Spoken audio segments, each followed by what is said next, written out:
Hello, welcome to the Grow Your Wealthy Mindset podcast, where it is all about helping amazing physicians just like you create a wealthy life free from burnout and with the financial security to practice medicine on your own terms.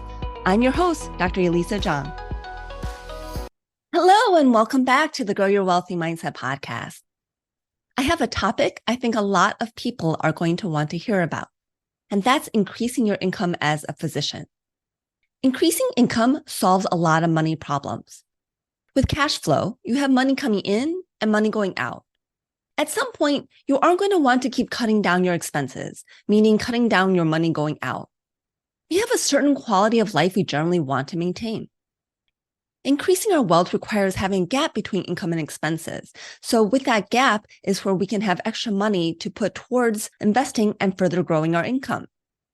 If you're a physician who feels like there's not much of a gap between your income and expenses, let me tell you, you are not alone. And this includes physicians who've completed their training. So if you're only thinking, oh, well, I'm in resident, I'm in fellowship, it will be fine once I'm in attending. Let me tell you, there are attendings where, depending on personal situations, even physicians making multiple six-figure incomes still may have difficulties covering their expenses. And if you are one of those physicians with multiple six-figure incomes and you're finding yourself tight in terms of that gap between your income and your expenses, again, you are not alone. Money is a preferred neutral. Money is not inherently good or evil, but with all things equal, I prefer to have more money than less. That's what I mean by a preferred neutral. The same is true for income. With all things being equal, I would prefer to have more income than less income. I think most people would say the same. The caveat is all things being equal. You may be able to work more hours to have more income, but maybe you don't want to work more hours. The price you pay for that income may not be worthwhile. You may not want to sacrifice family time, time for your hobbies, or you may not want to spend more time commuting. How to increase income without increasing the cost or hassle of that income? This is assuming that you are already billing appropriately and don't have any problem with collections, whether it's getting paid by insurance companies or collecting your patients' copays. I want to put that out there first. If you are underbilling, the first thing you need to correct is to properly bill for all the services that you are rendering. All right, back to our regular programming. The range of income within a specialty is much larger than the range of income between specialties. While the average pediatrician or family medicine doctor has an income less than the average subspecialist surgeon, there are some family medicine physicians who make more than some subspecialist surgeons, both who are working full-time, whatever that actually means for their job. The range of income from an ophthalmologist is roughly from $150,000 at the low end to over $1 million a year. So you can see how much range there is if that's the range just within one specialty.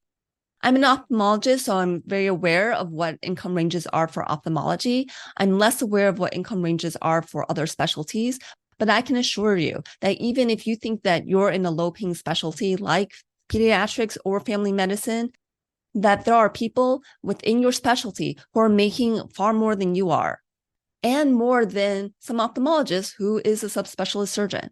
There are definitely pediatricians who make more than $150,000 a year. I've met many.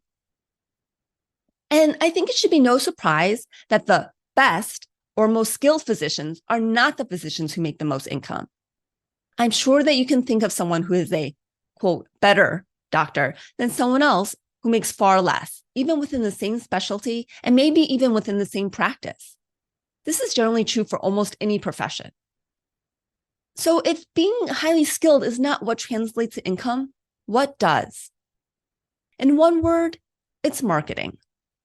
Now, before I lose you to the thought, but I'm a W-2 employee, I want to ask you to keep an open mind. First, let's talk about what marketing actually is. All value in the economic space is a perceived value, and that includes value of stocks and companies. A person's opinion of you and your work is not truly objective. It's actually very subjective. Marketing is increasing the perception of your perceived value with the people you interact with and the people who influence your income. If someone asks you what you do, it's likely that you'll answer that you're a physician, which is a sort of a title and definitely a noun. We don't tend to answer with verbs like, I treat medical problems. In the world of economics and capitalism, people pay to have problems solved and to feel better. In the world of medicine, the economics have become somewhat broken to normal economic forces due to the way healthcare insurance works. Healthcare insurance is really not like other types of insurance. In general, when you buy insurance, you are paying a premium to protect yourself against a catastrophe. You buy home insurance so that if something large and unexpected damages your home, it's covered by insurance. Many people will end up paying more in premiums than they get payout from insurance. However, the insurance will protect you in the case of the unlikely event that you would otherwise not be able to financially recover from. Insurance is really about asset protection. The issue with health insurance is that everyone uses some healthcare, and many people use a lot of healthcare. It's not if you need health insurance, it's when you will need health insurance. If the cost of your medications is $1,000 a month, theoretically, your health insurance needs to charge you over $12,000 a year in premiums just to break even, and really more because of the administration fees. People do pay a lot in health insurance premiums as well as copays, but people often don't understand the cost of healthcare, and that even includes physicians. I personally have no idea what the true cost is of getting a CT scan or MRI, or the cost of different laboratory tests. What I do know is that a $25 needle driver, which is a surgical instrument that I use regularly, may work just as well as a $250 needle driver. Because the breakdown of cost and value has lost its meaning in the world of healthcare, it doesn't mean we physicians should not be thinking about the value we provide and what people may pay to solve their problems. I challenge you to ask yourself, what problems do you solve? Can you tell a story to make it clear that you're the person that solves that problem? What else can you do? How can you provide more value? How do you do more than what's expected to stand out? What do people want? Many people want to feel good or feel better about themselves. People want to feel that they are smart and successful. People want their lives to be easier. People want their problems solved. Who is paying you? What can you do to make them feel better or make their life easier? What problems can you solve for them? There is a relationship between price, pain, and trust. The price increases as the pain and trust increases. If someone trusts you to solve their pain, the more they trust you and the more painful that pain is, the higher the price you can command. Not only do you want to work at increasing your skills to solve these pain points, you also want to increase your ability to communicate your ability to solve these pain points. That's what marketing really is, communicating your ability to solve the pain points of others. There is a person out there doing the kind of work you are doing and getting paid much more for it. And they aren't necessarily doing better work. What they are doing is they are better at communicating the value of that work to the people who are willing to pay the full value. So let's take this more concretely. As a physician, there are multiple ways you may be employed. You may be self-employed, where you have your own private practice, or you may be a partner in a practice, meaning you own part of a practice. In this case, the idea that marketing may increase your income makes sense. You market yourself and your practice to bring in patients. If you take insurance, you market to patients who have the insurances that reimburse the most and are the least hassle to deal with. If you are direct primary care or direct specialty care, marketing is even more important to educate patients to understand the value of paying out of pocket instead of using their medical insurance. What are they getting from the direct care model that makes it worthwhile? For some patients, it may mean more time with their physician. But that's not true for all patients. Some patients may want less waiting time and less time overall for the appointment. For other patients, it may mean more convenience. You may want to find out the wants of the patients you want in your practice and not give them what you think they want. How do you know what they want? You simply ask them.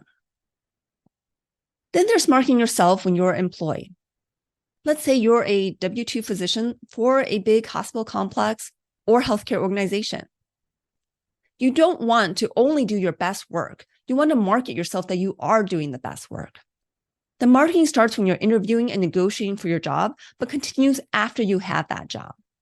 Develop relationships with people who are in a position to help you gain a new position or promotion.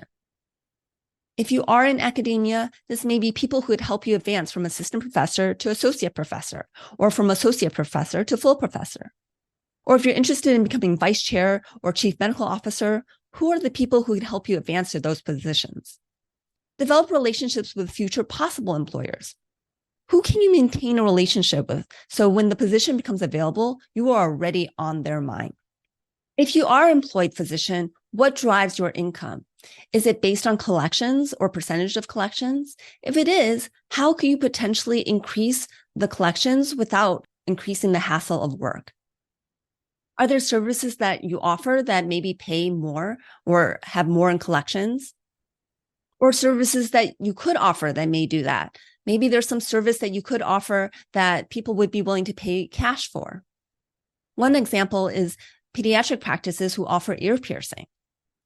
We've all heard of dermatologists who come up with their own skincare lines. And I've even been to OBGYN offices who offer Botox injections. And of course, are you billing for everything that you're doing? Are you billing to the coding standard that captures all the value that you're providing? By not billing to the fullest extent of what you're providing, you're really cheating yourself. And that may be that you're already doing all the things, but maybe you're just not documenting quite enough. Well, maybe that little bit of documentation that you aren't doing can really bring in a lot more income in terms of how much insurance pays out because you can bill at a higher level. Really think about who pays you and what problems do they want solved. Try to think outside the box. Maybe a problem being solved is that patients want to be seen in the evenings or weekends. Maybe you're willing to offer having one weekday where you don't work in order to work a little later some other day. If you can get either more compensation by this, or maybe it's even the same compensation, but you're working less, so less hassle, that's also something to think about. I know in my first practice, I offered to work late on Mondays and have Monday morning off. So I got the whole morning off and I worked 6 hours instead of 4 hours on Monday afternoons. And so I didn't mind working a little later one day a week in order to have a whole morning off so that I could run errands that could only be done during business hours and do things like make my medical appointments at a specific time that I knew I would be off. While that didn't necessarily increase my income, it decreased the amount of hours I was working, which essentially increases the compensation I'm getting for the time that I'm working. I generally don't want you to couple money with time, but in some cases, it may be worthwhile to think about it that way. Generally, you want to think about how you can decouple money with time so that it's not about trading time for money. As an employed physician, you may just also want to think about how you can make yourself indispensable to your practice such that they would never want to lose you. Maybe you're that person who goes on the local news whenever they need a physician expert, and so you really are the face of your clinic or your hospital system. These are not the kind of things we think about as physicians. Where physicians once embraced entrepreneurship and worked in physician-led practices, more physicians are now working within corporate medicine. This change means looking at economic forces and corporate culture in order to understand the value we bring and how we can maximize our compensation based on that value. I think this is where some people have that icky sickness feeling, that it shouldn't be schmoozing who you know and how well you sell yourself in order to advance or make more money. What I want to offer you is that if people don't know what you do and know what you would like to do, they can't help you advance. They may not even think you want to advance. By marketing yourself, you're letting others know who you are, what you can do, and what you want to do. And there's nothing wrong with that.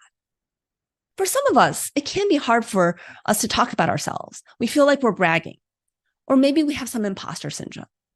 What may help is to think with leading with service. How can you help other people with the skills that you have? And I'm not talking about patients here. How can you help the people who could help advance you with the skill sets you have?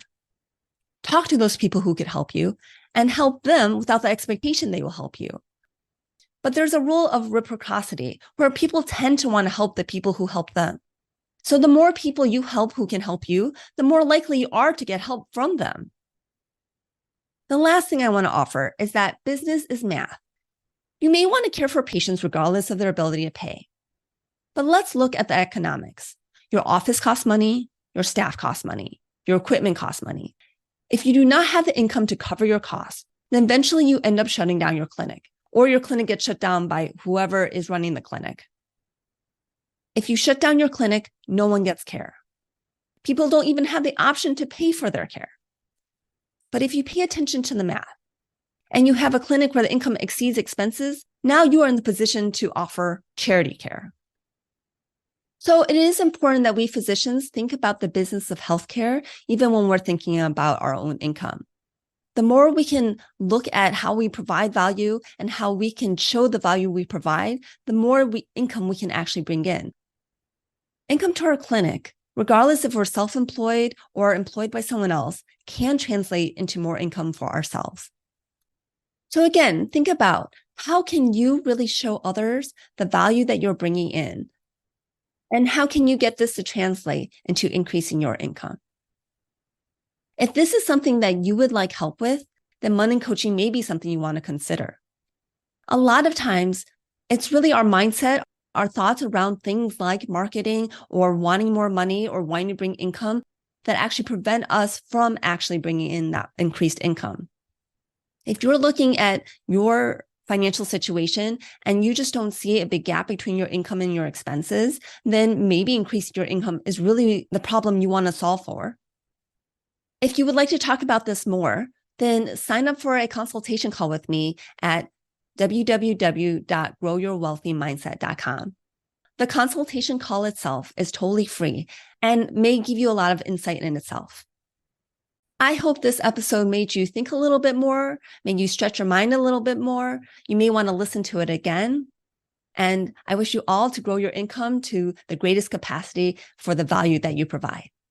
Thanks for listening to this episode of the Grow Your Wealthy Mindset podcast. See you next week.